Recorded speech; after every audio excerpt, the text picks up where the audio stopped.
Somos así y así somos.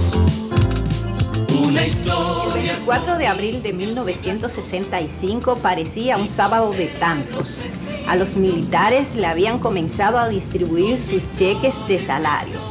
Pero algo aconteció en la Intendencia del Ejército Nacional que desencadenó un gran acontecimiento, del que nos hablará el que para todos ha sido el principal protagonista, el capitán Mario Peña Taveras, quien en 1993 nos dio muchas dificultades localizarlo, debido a que se dedicaba a predicar la palabra de Dios.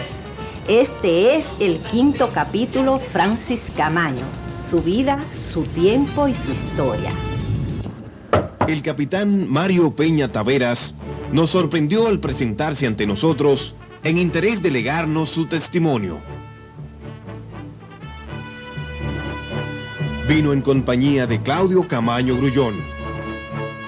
Procedimos a grabar el testimonio de Peña Taveras y este comienza explicándonos que él se involucró en una conspiración contra el triunvirato en los primeros días del mes de agosto de 1964, cuando fue visitado por el segundo teniente Santiago de Jesús Fañas Rivas, quien le comentó lo mala que estaba la situación política y social del país, regido por un gobierno de facto.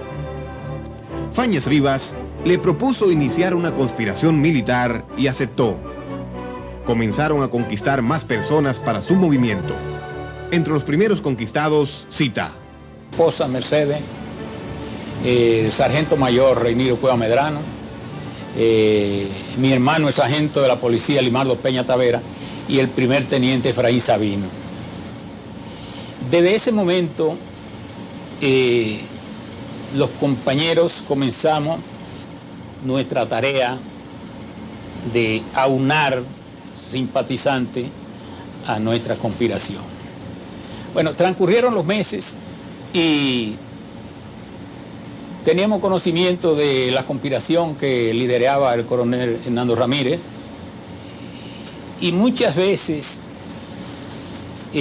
Faña y quien les habla, cuando teníamos algo que coordinar, que por razones de seguridad no queríamos hacerlo en mi casa, nos inventábamos paseos, especialmente a las playas de Boca Chica, donde nos trasladábamos con nuestros familiares. Transcurrieron los meses y llegamos ya a enero del 65. Observamos que dentro de los compañeros militares que estaban comprometidos con nosotros, también los habían comprometido con la conspiración del coronel Hernando Ramírez, y nuestra conspiración tenía como fin primordial derrocar el triunvirato y constituir una junta militar, y que debía presidir el general Renato Hungría Morel y el coronel Rubén Antonio Tapia Cecé como miembros. Luego nos enteramos de que el movimiento conspirativo que lideraba el coronel Hernando Ramírez tenía como propósito el retorno del profesor Juan Bosch a la presidencia sin elecciones.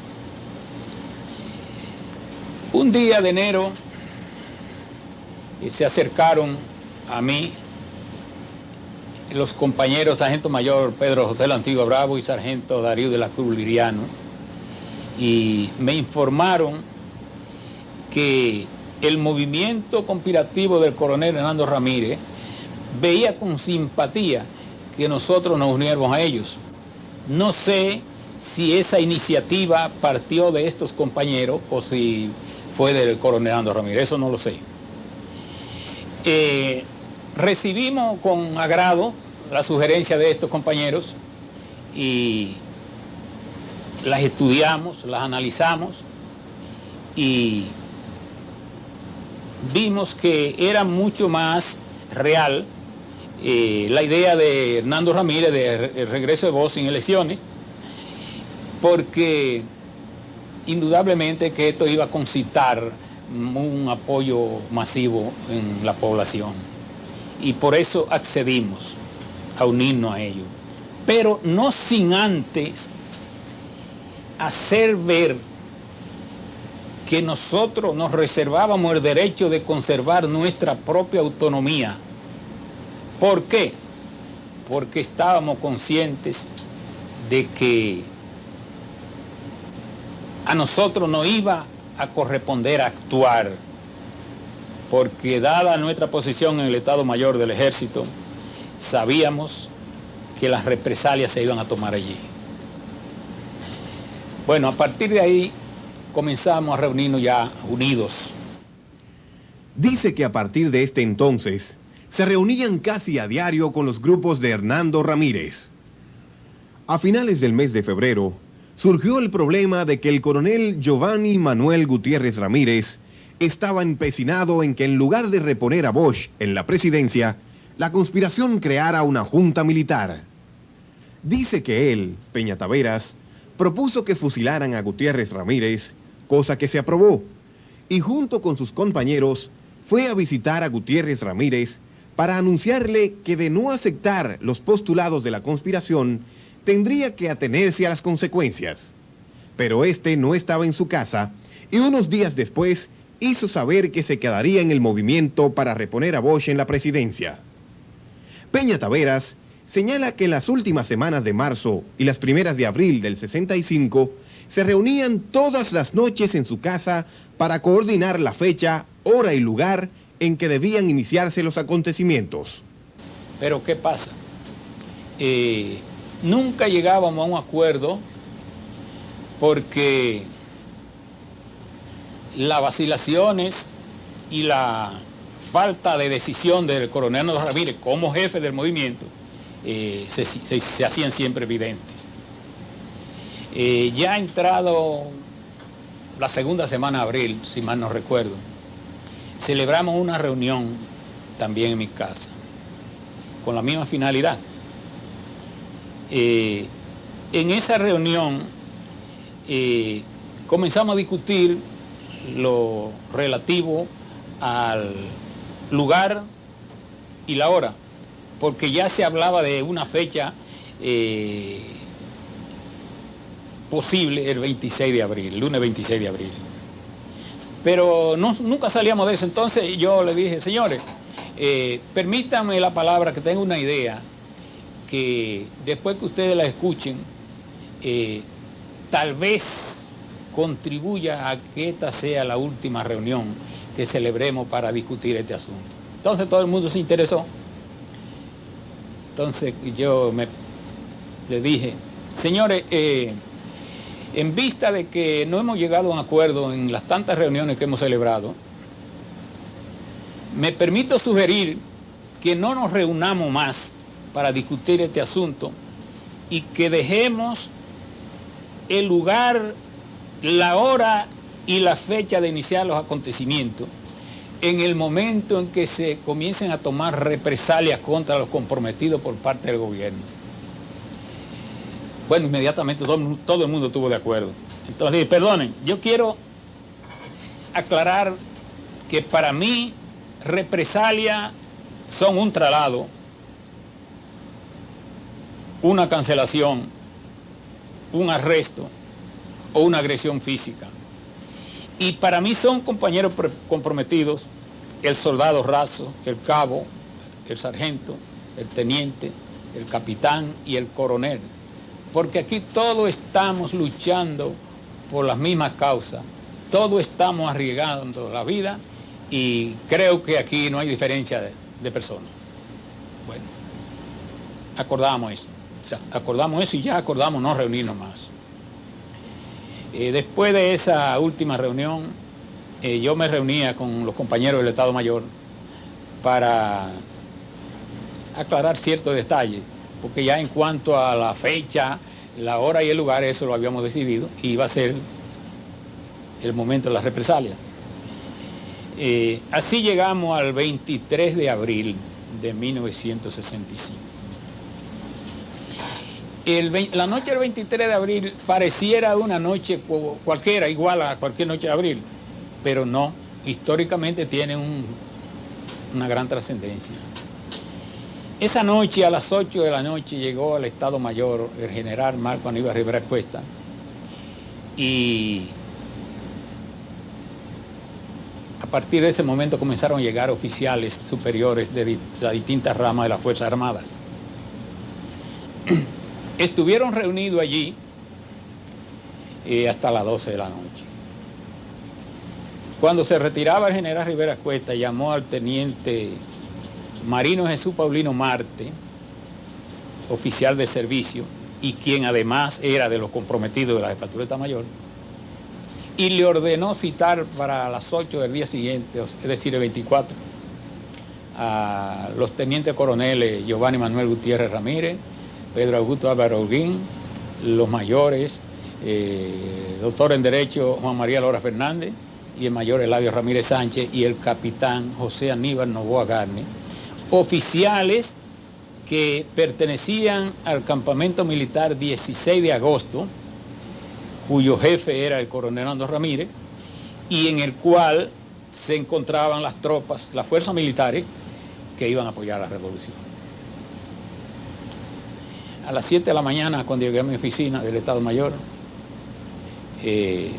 inmediatamente el teniente Paulino me informó de lo ocurrido. Luego, minutos antes de las 8, pasó por detrás de mi oficina el doctor y mayor Juan María Lora Fernández. Entonces, a través de la persiana lo llamé y le pregunté: Mayor Lora, tenga la bondad, dígame si es cierto que usted está citado para las 8 al despacho del jefe de Estado Mayor.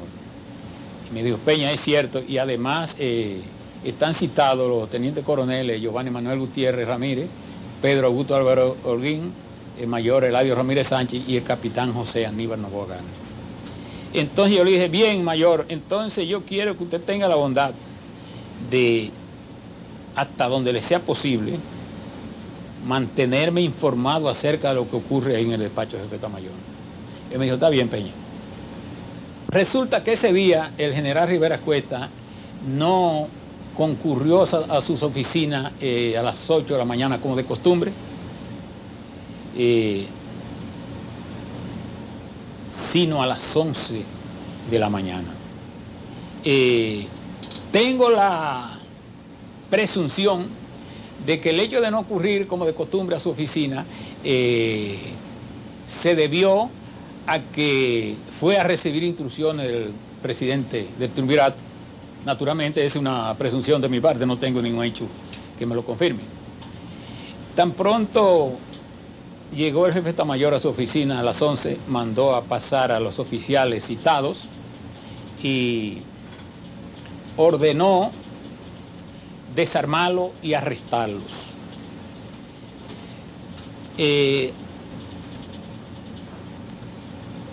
Encontrándome sin ningún conocimiento de lo que estaba ocurriendo en los altos del edificio, llamé al cabo Bueno, apellido Bueno, que era la ordenanza del jefe de Estado Mayor, y le dije: Cabo Bueno, dígame, ¿qué está ocurriendo en el despacho del jefe de Estado Mayor con los oficiales que fueron llamados? Pedimos especial atención al siguiente relato del capitán Peña Taveras, porque luego que él concluya, lo que él dice será confrontado con otro relato del teniente coronel Hernando Ramírez. Prosigue explicándonos que el cabo Bueno le informó que los oficiales habían sido desarmados y arrestados, y él de inmediato le pasó la información a sus compañeros de conspiración en el Estado Mayor. Les dijo que tuvieran sus armas al alcance de las manos, porque evidentemente ese día iban a tener que entrar en acción. Señala que el sábado 24 de abril era día de pago. A las 11 de la mañana, ya el personal, cada quien tenía su cheque en su bolsillo, porque el motorista había ido al cuartel general a buscarlo, y a las 12 del día me mandó a decir el jefe de Estado Mayor, con el mismo cabo Bueno, que despachara el personal. Entonces yo le dije: cabo, dígale al general que el personal que está en libertad fue despachado precisamente en este momento, pero que todavía quedan algunos soldados aquí que están esperando que venga el motorista con su cheque. Pero mentira, el motorista ya había venido. Pero el hecho que quiero señalar es que, estando los oficiales del campamento del coronel Hernando Ramírez, ya citado en el Estado Mayor, el coronel Hernando Ramírez se ausentó de ese despacho por un lapso, no puedo precisar, pero más de media hora. Las razones yo las desconozco. Tengo dos posibilidades. Primera, que a lo mejor fue al cuartel general a buscar su cheque. Y la segunda, y en la que más creo, es que se ausentó para no tener la oportunidad de tener que actuar cuando se iniciaran los acontecimientos. Pues ya yo conocí al hombre. Luego, la acción se demoró porque el entonces mayor Héctor García Tejada, que era G2 del Estado Mayor, había salido y nos habíamos propuesto no actuar sin que ese oficial estuviera presente. Luego, a la 1 de la tarde, porque el general sabía que había más personal de servicio, porque la oficina de él estaba en el segundo piso y la nuestra en el primero. Nuevamente mandó al Cabo Bueno y me mandó a llamar con el Cabo Bueno y me dice: Peña Tavera, despacha al personal. Entonces yo le dije: no señor, si el personal fue despachado a las 12, como de costumbre. Pero entonces ahí yo tuve la oportunidad de ver a los compañeros presos. Bajé a mi oficina, le informé a los compañeros que me rodeaban de la situación, y siendo la 1:45, hizo su entrada al Estado Mayor el mayor Héctor García Tejada. Inmediatamente yo le ordené a los compañeros que me rodeaban ponerse de pie y para actuar. El personal se dividió en dos grupos. Un grupo me acompañó por la escalera principal y otro se fue por la escalera posterior que da al despacho del ayudante jefe de Estado Mayor. Al iniciarse nuestra subida por la escalera principal, detuvimos al mayor Héctor García Tejada, y desde los altos, al final de la escalera, estaba observando el teniente coronel José Silvestre García, quien inmediatamente corrió a avisarle al jefe de Estado Mayor lo que ocurría. Pero ¿qué pasa? La escalera es una escalera un poco corta, y cuando él le informaba al jefe de Estado Mayor, ya yo iba entrando con mi gente. Y escuché cuando él le dijo: general, ahí viene el capitán Peña Tavera con el mayor García Tejada preso. Pero yo escuché eso y ya yo estaba en el despacho de jefe de Estado Mayor. Entonces el primer oficial que le agarré la pistola fue al mayor Pompeyo Vinicio Ruiz Serrano, G1 del Estado Mayor, y lo combiné a entregar el arma. Él quiso hacer fuerza. Entonces el general Rivera Cuesta, de su escritorio, dijo: Pompeyo, entrega el arma, que te matan esa gente. Mi actitud era, cada vez que detenía uno de los miembros del Estado Mayor, su arma se le entregaba a uno de los compañeros que habían sido cancelados, detenidos, cancelados. Cuando sigo hacia el escritorio del jefe de Estado Mayor, le digo: general, le pongo mi ametralladora en el pecho y digo: general, usted está preso, entregue su arma. Entonces él como que no tomó muy en serio la situación y me dijo: Peña Tavera, ¿qué pasa? Vamos a conversar, ¿qué es lo que te está pasando? Entonces, al ver la actitud de este señor, que no era una actitud agresiva, yo me colgué la ametralladora en el hombro derecho y con mi propia mano le solté la pistola y se la entregué al capitán Novoa Garner, que estaba al lado, que había sido cancelado. Luego, mi compañero teniente Faña Rivas, pasé al despacho del coronel Maximiliano Américo Ruiz Batista, que era el subjefe de Estado Mayor, y le dije: coronel, entregue su arma, que usted está detenido. Entonces él sacó su pistola de la gaveta de un escritorio y me la entregó y me dijo: yo sí que no voy a tirar un tiro por nadie. Entonces nos dirigimos nuevamente al despacho del jefe de Estado Mayor Y cuando voy entrando nuevamente a la oficina, el general Rivera Cuesta me dijo, Peña Tavera, tú te has vuelto loco. En ese momento, mis nervios como que se trastornaron, al extremo de que no pude responderle a este señor de donde estaba, y tuve que acercarme hasta pegarme de su escritorio, y entonces fue cuando pude decirle, general, no nos hemos vuelto locos. Ustedes están vivos porque se han comportado como lo que son, como unos cobardes, porque debíamos haberlo fusilado por el apoyo que le han brindado al gobierno corrompido del triunvirato. Entonces, en ese momento, el general Rivera Cuesta como que sufrió una crisis y se transformó prácticamente. Mientras todo esto ocurre,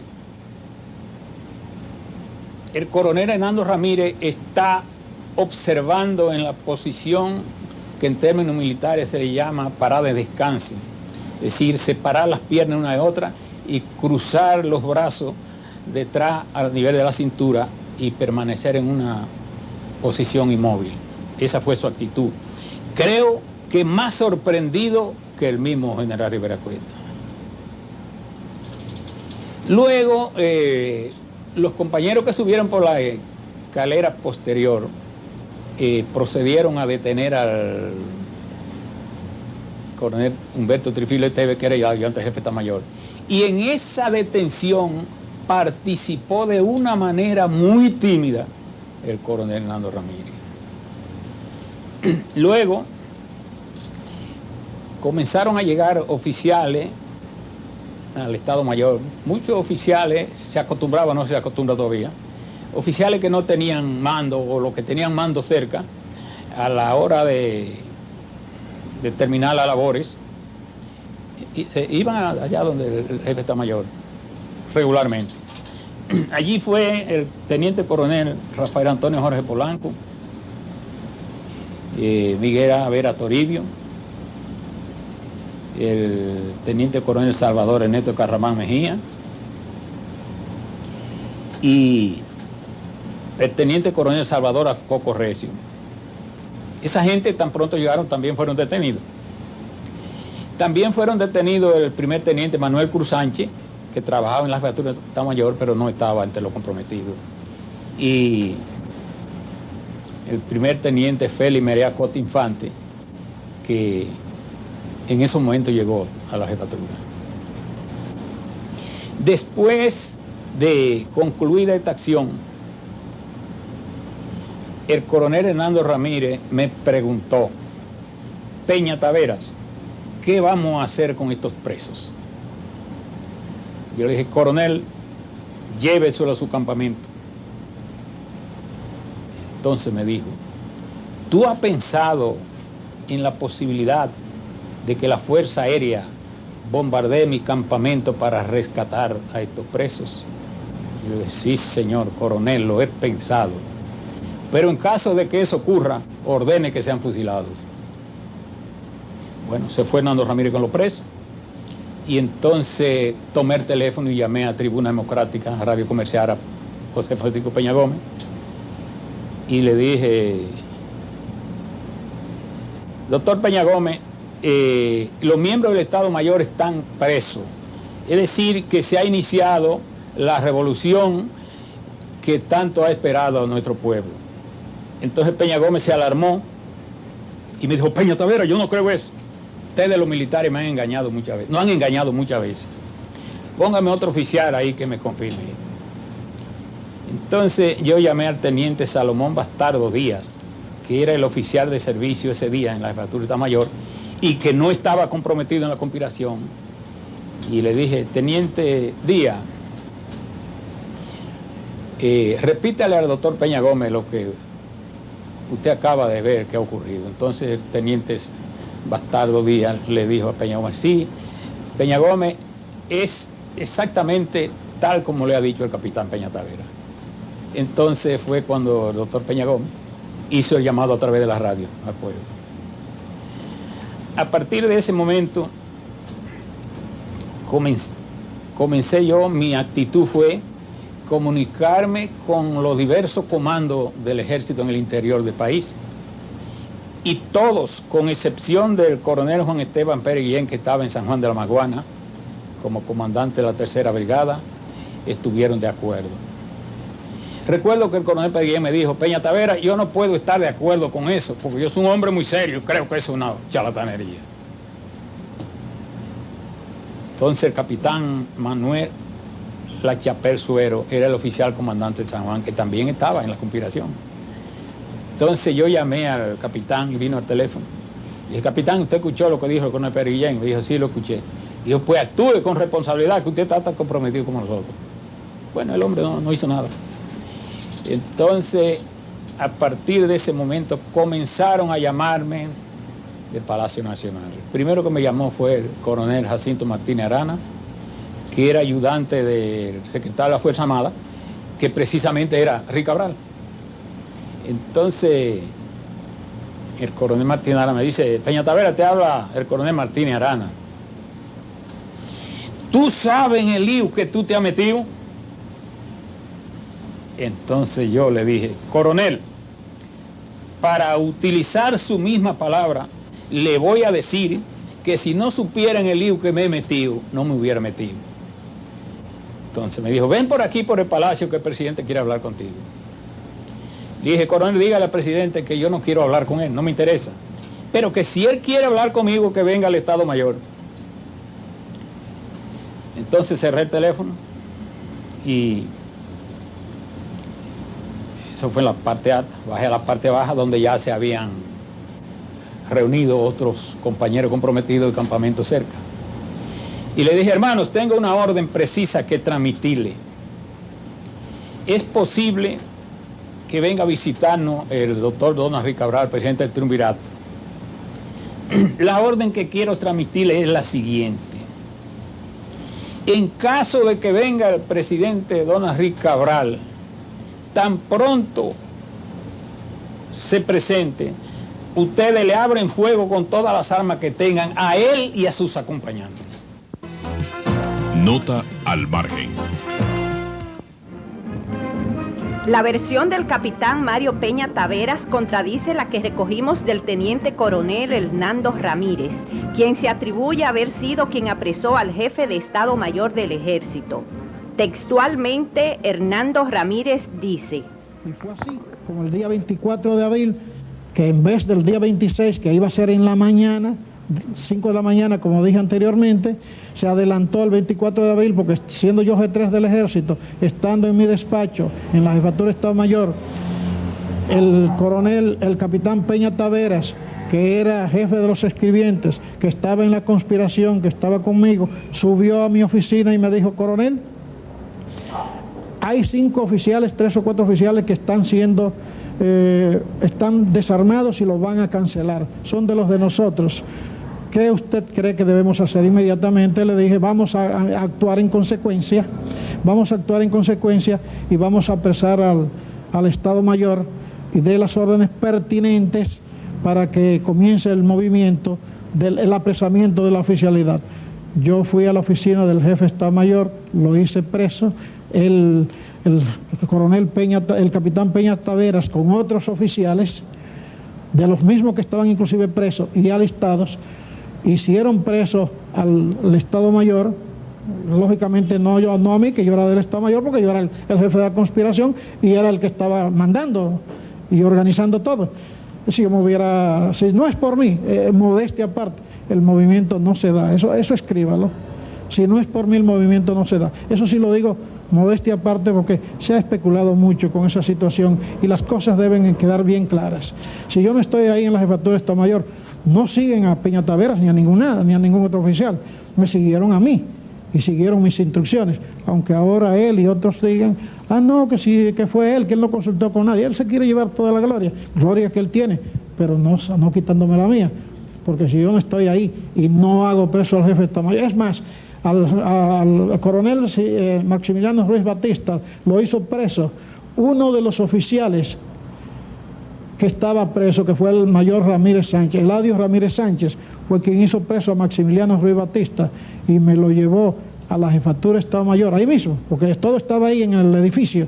Me lo llevó a la oficina del jefe de Estado Mayor, donde el general Rivera Cuesta me entregó su arma de reglamento, una pistola 45. Ahí fue entonces donde se adelantó el movimiento, ahí comenzó el movimiento en vez del día 26. La razón, haber hecho presos a oficiales que estaban conspirando, y como se hizo un compromiso de honor de que no se permitiera la cancelación de ningún oficial, entonces ni alistado, en ese momento comenzó la revolución. El capitán Peña Taveras se oye mencionar mucho en eso, hizo un gran papel, enorme, muy bueno, pero no creo que quiera decir cosas que no son. Él lo hizo muy bien, llamó a Peña. Yo no me iba a poner a llamar por teléfono a la gente. Yo me llevé preso al Estado Mayor, al kilómetro 25, al batallón Juan Pablo Duarte, para seguir donde yo tenía mucho arraigo, para levantar el campamento de allá, y lo levanté.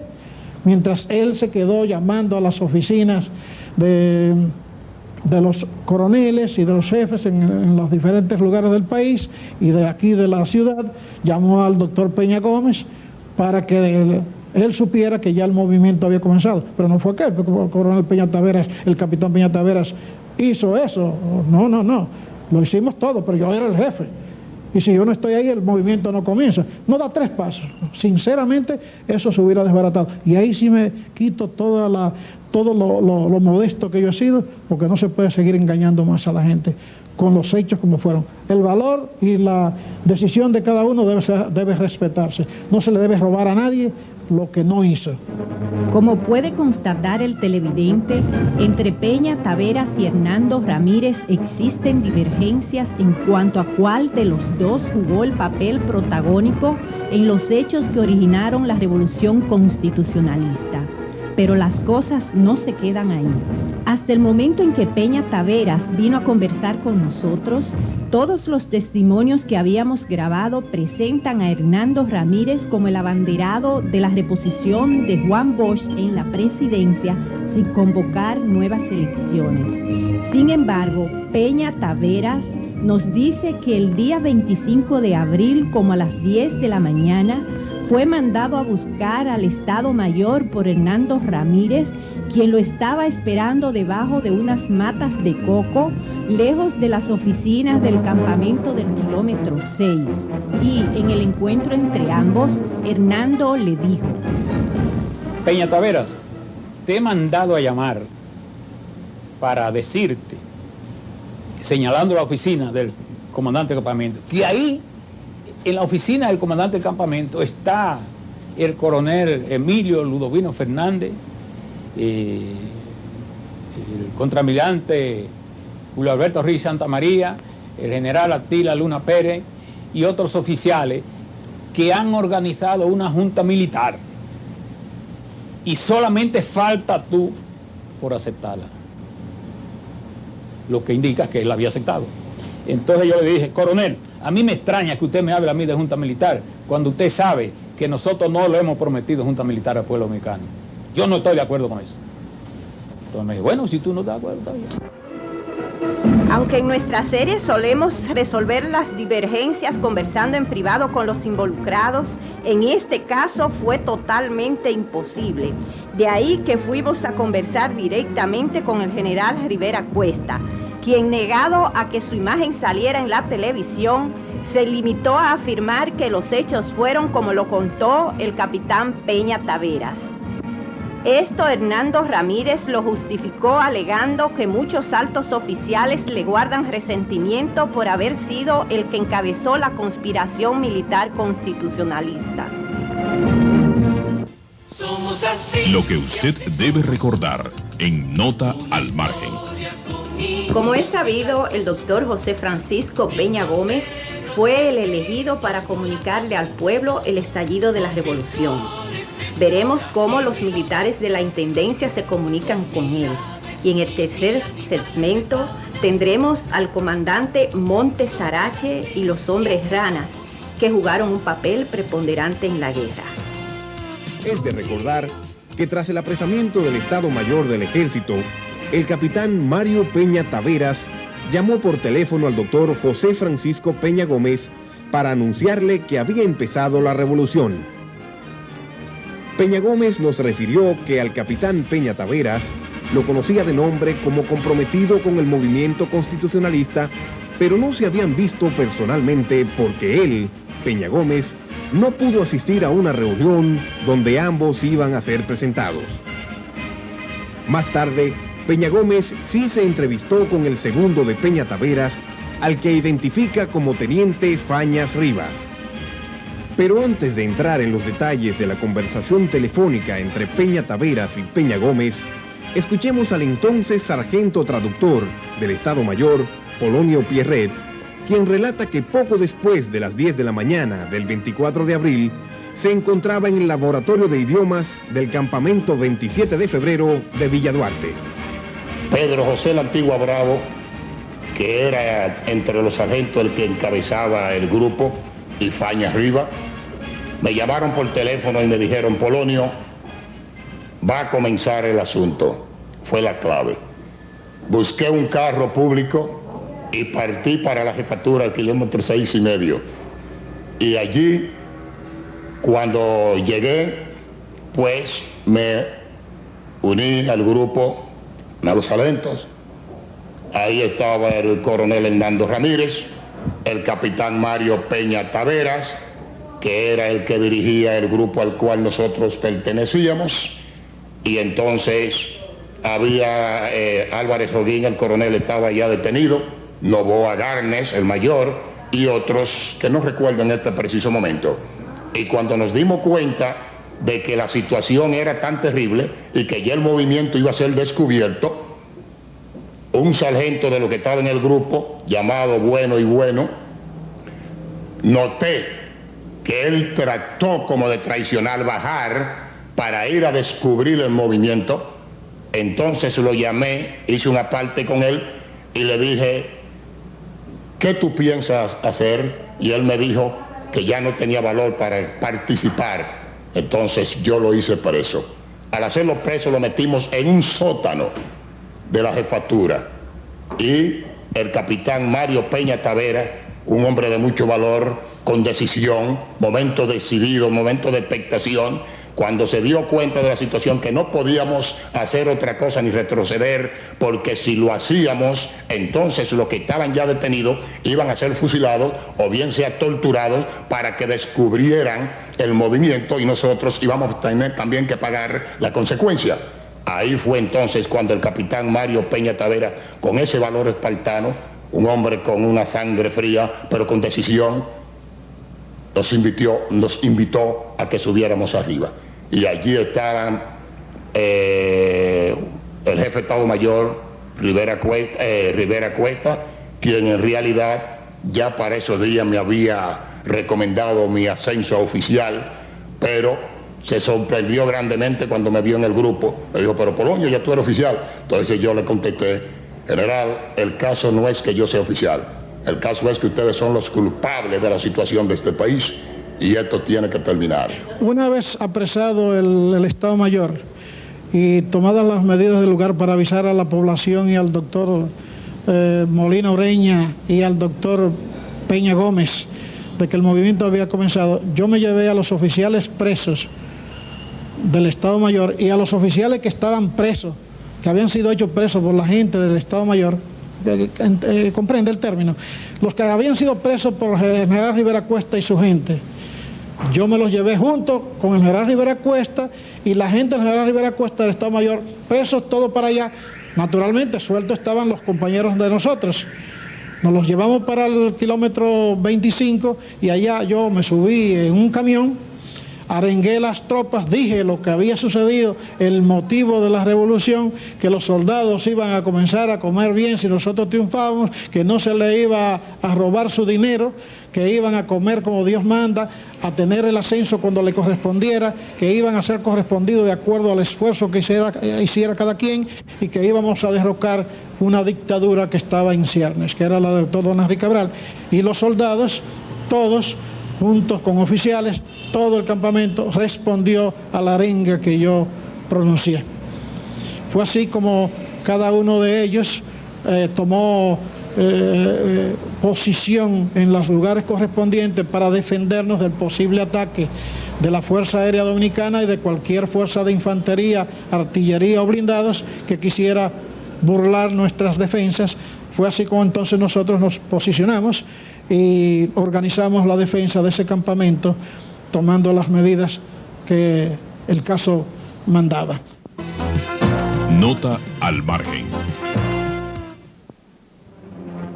Es importante señalar que el campamento donde fueron trasladados los prisioneros del Estado Mayor fue al Juan Pablo Duarte, localizado en la autopista Duarte, próximo al peaje.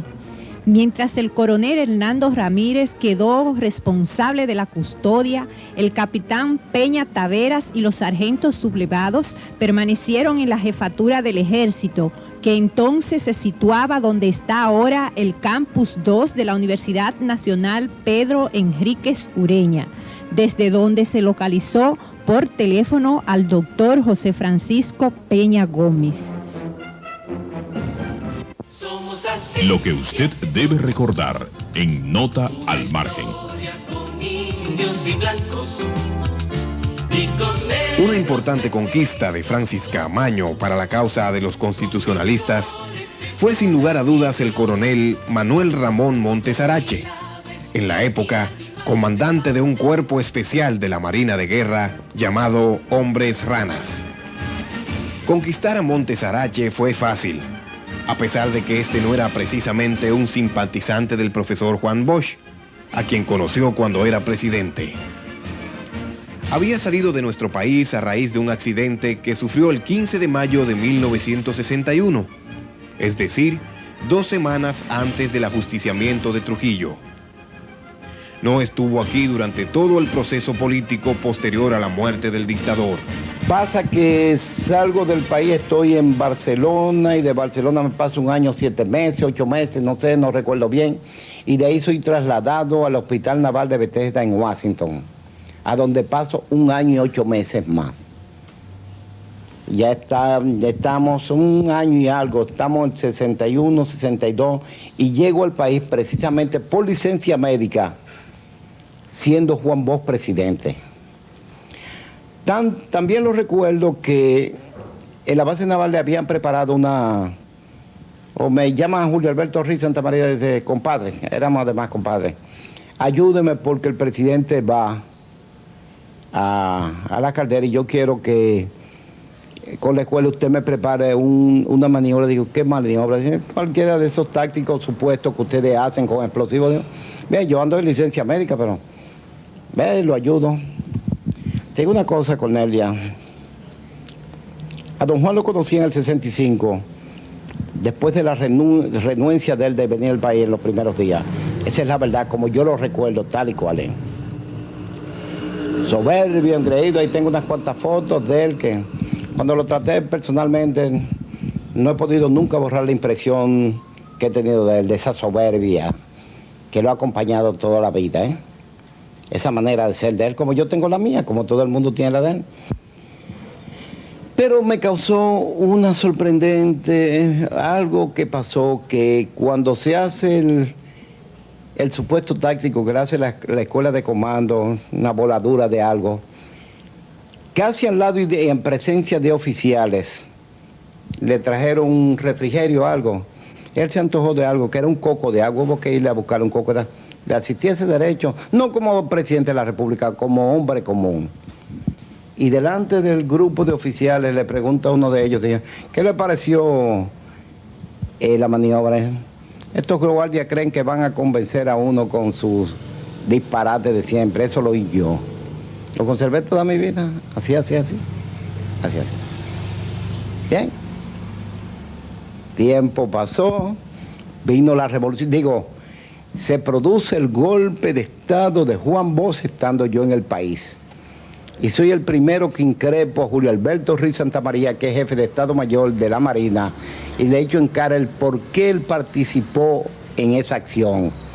Y contestó, no, compadre, usted sabe que ese hombre es un comunista. Digo, no te he preguntado qué es, que por qué tú has participado en esto.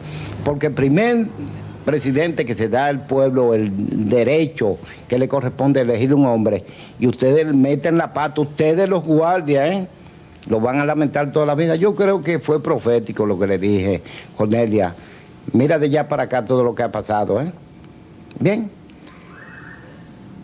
Mi permiso de médico eran de unos 6 meses que me había concedido. Quizás por esa conversación que estuve con Julio Alberto Ruiz Santamaría, mi compadre, no duró una semana más en Santo Domingo. El hospital me llamó otra vez, pero todavía me faltan como 3 meses.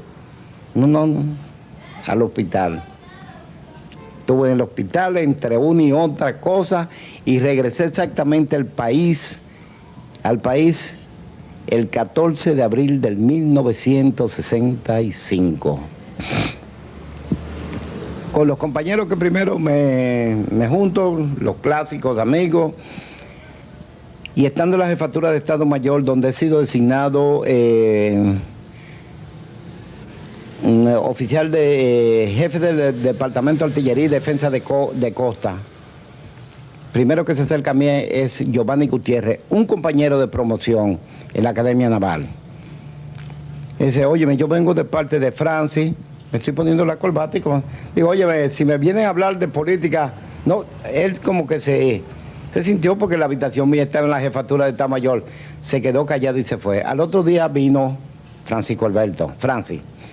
Dijo, óyeme, ¿por qué asustaste ayer a Giovanni? Digo, yo lo asusté. Digo, no, pero él se fue asustadísimo de aquí. No, pues yo le dije que no me viniera a hablar de política porque todo el mundo aquí habla de política y yo no quiero hablar.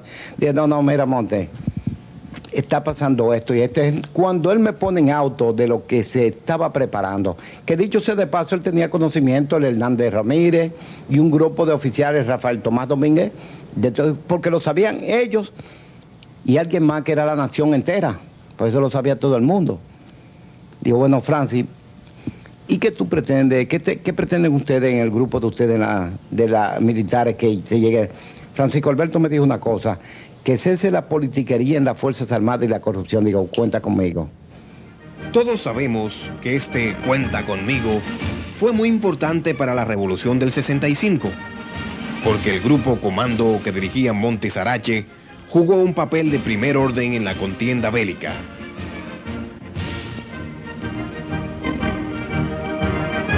Los hombres ranas jugaron un papel preponderante en la Revolución del 65.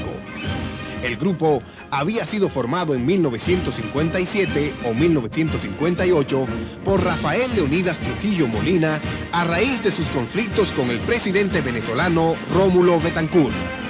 Se proponía sabotear mediante una operación comando las instalaciones petroleras venezolanas del lago Maracaibo. Trujillo trajo al país entrenadores extranjeros con amplia experiencia que formaron un grupo de hombres con destrezas que abarcaban paracaidismo, submarinismo, explosivos, manejo con todo tipo de armas, judocas, karatecas, experto en comunicaciones debajo del agua y manejaban un mini submarino para las operaciones llamadas Marranas. Varios extranjeros se integraron al grupo que nunca llegó a realizar el sabotaje en Venezuela.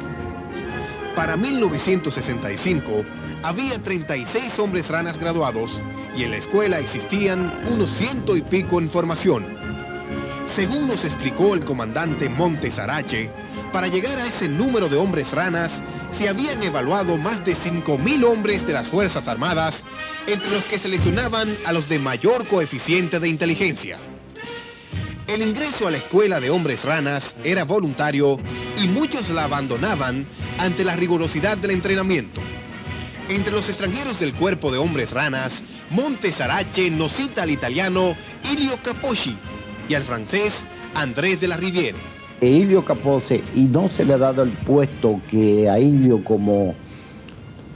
Permíteme hacer todo. Ilio fue un verdadero soldado podría decirse un mercenario, un soldado de fortuna. Fue un hombre que estuvo en la Segunda Guerra Mundial. Peleó con las tropas italianas con el resultado de que tú sabes, fueron tropas que realmente no tenían la combatividad que se esperaba. Pero él era un verdadero soldado, un verdadero combatiente. Él perteneció a las brigadas hitlerianas, llegó a ser un oficial de la SS Ya con decirte eso, tú ves la categoría de hombre que era. Anteriormente había estado en la guerra de cuando Italia la emprendió contra Abisinia, la guerra de Abisinia. Es decir, que fue un combatiente que desde que nació no hacía más nada que eso, que pelear.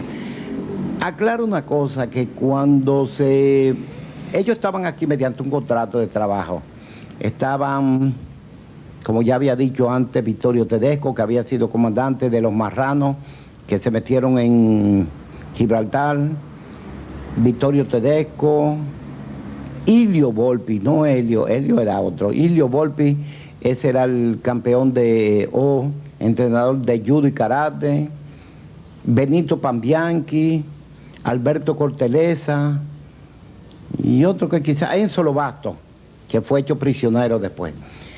Cuando se produce el movimiento del 24, naturalmente el embajador de Italia, como es su deber, se acerca a estos hombres y les requiere que salgan. Se le hace hincapié que ellos están sujetos a un contrato, a un contrato de trabajo.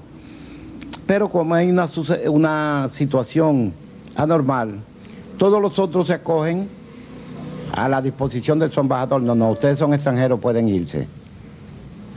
Pero hay un tipo que sorprende con la contestación, es Helio Capozzi, que le dice: señor embajador, el hombre no decide dónde nacer, pero sí dónde morir. Yo me quedo. Nota al margen.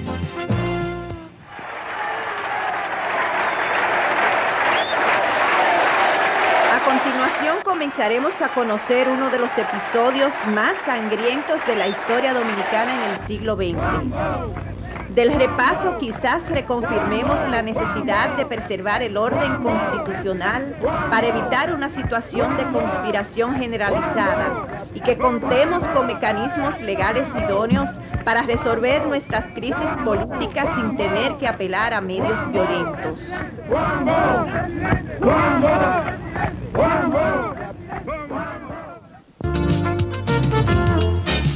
Lo que usted debe recordar en Nota al Margen. Somos así y así Hay ya somos. 2 generaciones de dominicanos que no vivieron la guerra del 65, un acontecimiento victorioso y al mismo tiempo traumático, que comenzaremos a narrar en el capítulo siguiente con sus altas y sus bajas, de manera que resulte tan aleccionador como si lo hubieran vivido en carne propia.